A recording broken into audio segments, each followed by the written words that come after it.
রাধে রাধে, আমি মেঘা। আমার চিলেকোঠায় আপনাদের সকলকে আরও একবার স্বাগত জানাই।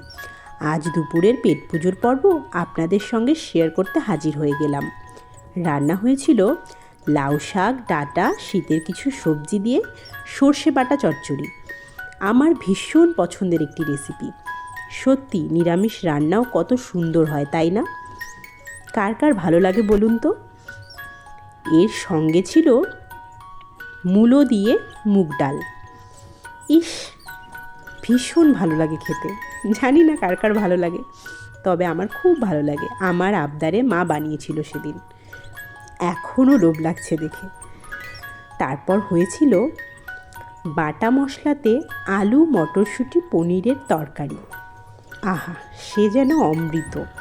সে কি সুবাস, সারা ঘর মম করছিল পনিরের তরকারির গন্ধে। আর সঙ্গে ছিল একটু মুচমুচে বেগুন আর কুমড়োর বড়া। ব্যাস, আর কি চাই। তবুও ওই যে বাঙালির শেষ পাতে না হলে হয় না, ছিল মালপোয়া আর ক্ষীরপুলি। সত্যি নিরামিষ খাওয়া দাওয়া হোক এমন, সে স্বাদের ভাগ দেওয়া যায় না যেমন।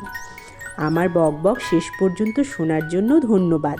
ভিডিওটি ভালো লাগলে পাশে থাকবেন, আর অবশ্যই সকলে এই ঠান্ডায় নিজেদের খেয়াল রাখবেন। রাধে রাধে।